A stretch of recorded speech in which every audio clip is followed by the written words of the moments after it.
JL DL net set సిలబస్లో భాగంగా మనం ఇంతకుముందు క్లాస్లో తెలుగు సాహిత్యం యుగ విభజనకు సంబంధించిన విషయాన్ని తెలుసుకున్నాం. ఈ క్లాస్లో తెలుగు సాహిత్య చరిత్ర రచనలకు సంబంధించిన విషయాన్ని మనము తెలుసుకుందాం. ఎవరైతే మొదటిసారిగా మన వీడియో చూస్తున్నారో వారు ఖచ్చితంగా మన ఛానల్ని సబ్స్క్రైబ్ చేసుకోండి. అలాగే ఈ వీడియోకి ఒక లైక్ చేయండి. ఇంతకుముందు జరిగిన నెట్ సెట్ జేఎల్డిఎల్ ఎగ్జామ్లో యుగ విభజనకు సంబంధించిన క్వశ్చన్స్ అయితే అడగలేరు, కానీ 2024 నెట్ ఎగ్జామ్లో మాత్రం ఒక క్వశ్చన్ అడిగారు. ఆ క్వశ్చన్ ఏంటంటే, ఒక సైడ్ కవులనిచ్చి మరొక సైడు వాళ్ళు ఏ విధంగా యుగ విభజన చేశారు జతపరచమని క్వశ్చన్ ఇచ్చారు. ఆ క్వశ్చన్ ఒకసారి చూద్దాం మనం. కవులను బట్టి యుగ విభజన చేసిన వాళ్ళు ఎవరు అని అంటే గురజాడ శ్రీరామమూర్తి, వంగూరి సుబ్బారావు, వీరేశలింగం పంతులు, పింగళి లక్ష్మీకాంతం. ఈ నలుగురు కవులను బట్టి యుగ విభజన చేశారు. అలాగే కవితా పోషకులను బట్టి యుగ విభజన చేసిన వాళ్ళు ఎవరంటే ఆరుద్ర.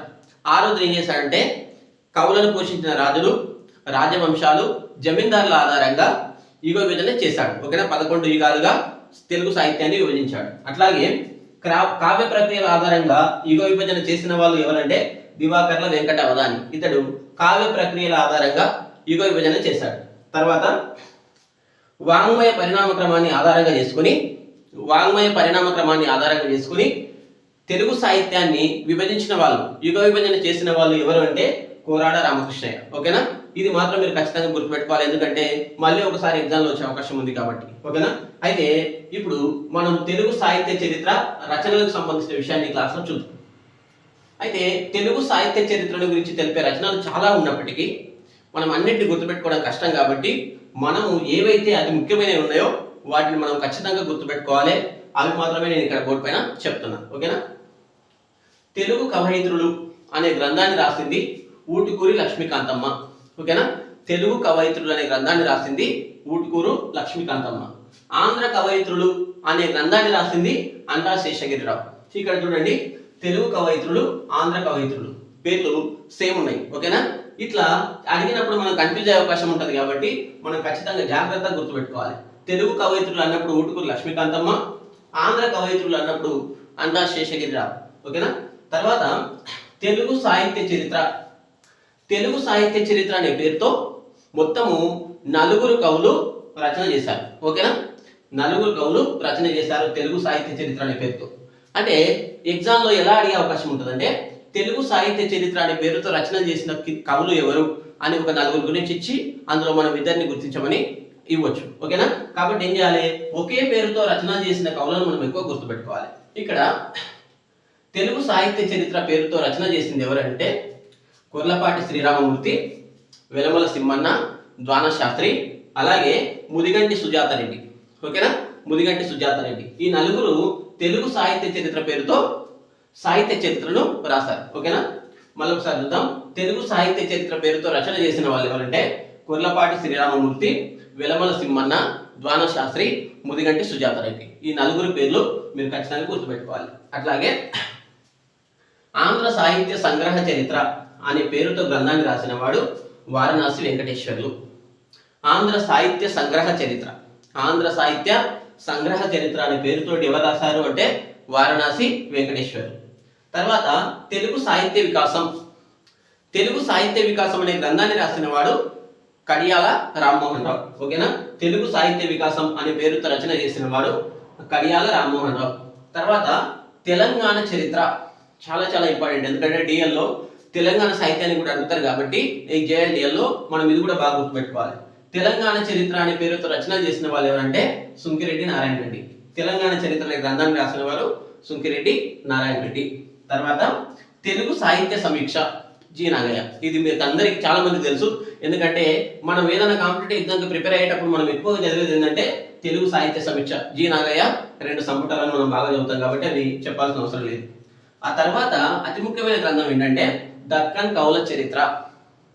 యూజీసీ నెట్లో చాలా సార్లు రిపీటెడ్గా వచ్చిన క్వశ్చన్ ఏంటంటే దక్కన్ కవుల చరిత్ర గురించి ఎక్కువ సార్లు క్వశ్చన్ అడిగింది. ఈ దక్కన్ కవుల చరిత్ర అనే గ్రంథాన్ని రాసిన వాడు కావలి రామస్వామి. ఓకేనా, దక్కన్ కవుల చరిత్రను రాసిన వాడు ఎవరంటే కావలి రామస్వామి. ఆయన ఏ పేరుతో రచన చేశాడు అంటే the biographical sketches of Deccan poets. ఓకేనా, ఈ దక్కన్ కవుల చరిత్రలో ఏముంటదంటే 1829లో ఈ రచన చేశాడు. దక్కన్ కవుల చరిత్ర అనే గ్రంథాన్ని కావలి రామస్వామి గారు 1829లో రాశాడు. ఇందులో ఏముంటుందంటే మహారాష్ట్ర, కన్నడ, తమిళం, తెలుగు, అలాగే మలయాళం, సంస్కృతం. మహారాష్ట్ర, కన్నడ, తెలుగు, తమిళం, మలయాళం, సంస్కృతం. ఈ భాషకు సంబంధించిన 108 మంది దక్కన్ కవుల చరిత్ర ఈ గ్రంథంలో ఉంటుంది. 108 మంది కవుల చరిత్ర, దక్షిణ భారతదేశానికి సంబంధించి 108 మంది కవుల యొక్క జీవిత చరిత్రలు ఈ గ్రంథంలో వివరించబడ్డాయి. ఓకేనా? ఇది చాలా సార్లు యూజీసీ నెట్ లో అడిగాడు. ఎలా అడిగాడంటే the biographical sketches of Deccan poets అనే గ్రంథాన్ని రాసిన వాళ్ళు ఎవరు అంటే కావలి రామస్వామి. తర్వాత ఇంతకుముందే చెప్పిన తెలుగు సాహిత్య చరిత్ర అనే పేరుతో రచన చేసిన వాళ్ళు 4 కవులు ఉన్నారు. అందులో ముదిగంటి సుజాత రెడ్డి గారు కూడా ఒకరు అని. ఈమె ఏం చేసిందంటే చారిత్రక పరిణామ క్రమంతో తెలుగు సాహిత్య చరిత్రను రాసింది ఎవరు అని అంటే ముదిగంటి సుజాత రెడ్డి. చారిత్రక పరిణామ క్రమంతో తెలుగు సాహిత్య చరిత్రను రాసింది ఎవరు అని అంటే ముదిగంటి సుజాత రెడ్డి. తర్వాత ఆంధ్ర కవిత్వ చరిత్ర. ఓకేనా? ఆంధ్ర కవిత్వ చరిత్ర అనే పేరుతో రచన చేసిన 2 కవులు ఎవరంటే భోగరాజు నారాయణమూర్తి, బసవరాజు వెంకట అప్పారావు. ఎవరైతే ఒకే పేరుతో రచన చేసిన కవులు ఉంటారో ఆ కవులను మనం ఖచ్చితంగా గుర్తుపెట్టుకోవాలి. అలాగే ఒకే పేరుతో రచన చేసిన కవులు ఎవరైతే ఉంటారో వాళ్ళని కూడా మనం ఖచ్చితంగా గుర్తుపెట్టుకోవాలి. ఆంధ్ర కవిత్వ చరిత్ర అనే గ్రంథాన్ని రాసిన వాళ్ళు ఎవరు అంటే భోగరాజు నారాయణమూర్తి, బసవరాజు వెంకట అప్పారావు. అంటే వీళ్ళు 2 కలిసి ఒకే గ్రంథాన్ని రాయలేదు, కానీ ఒకే పేరుతో రాశారు. భోగరాజు నారాయణమూర్తి, బసవరాజు వెంకట అప్పారావు. ఇది కూడా 2025 యూజీసీ నెట్ ఎగ్జామ్ లో అడిగిన క్వశ్చన్. తర్వాత a survey of the Telugus and their history and literature అనే శీర్షికను తన గ్రంథ రచన అంటే తను ఏదైతే రచన చేశాడో, సాహిత్య రచన చేశాడో ఆ రచనపై ఒక శీర్షికగా పెట్టుకున్న కవి ఎవరు అంటే కవిత్వవేది. ఇది కూడా యూజీసీ నెట్ లో అడిగాడు. మళ్ళీ ఒకసారి చూద్దాం. A survey of the Telugus and their history and literature అనే శీర్షికను తన సాహిత్య చరిత్ర రచనపై అంటే అట్టపై ముద్రించుకున్న కవి ఎవరు అని అంటే కవిత్వవేది. ఓకేనా? ఇది సాహిత్య చరిత్రకు సంబంధించిన రచనలు. అందులో కొన్ని అంటే ఇంకా చాలా ఉన్నాయి, కానీ మనకు అతి ముఖ్యమైన ఏవైతే ఉన్నాయో వాటిని మాత్రమే మనము ఇక్కడ చెప్తున్నాం. అయితే నేను తర్వాత వీడియోలో ప్రాజ్ఞాన యుగం నుంచి ఆధునిక యుగం వరకు తర్వాత వీడియోలు అన్నిట్లలో తెలుగు సాహిత్య చరిత్రకు సంబంధించిన మొత్తం విషయాన్ని ప్రతిరోజు వీడియో రూపంలో అప్లోడ్ చేస్తాను. కాబట్టి మీకు రావాలంటే మీరు ఖచ్చితంగా మన ఛానల్ని సబ్స్క్రైబ్ చేసుకోవాలి. ఓకేనా? నేను చెప్పే విధానం మీకు నచ్చినట్లయితే ఖచ్చితంగా మీరు మీ అభిప్రాయాన్ని కామెంట్ రూపంలో తెలియజేయండి.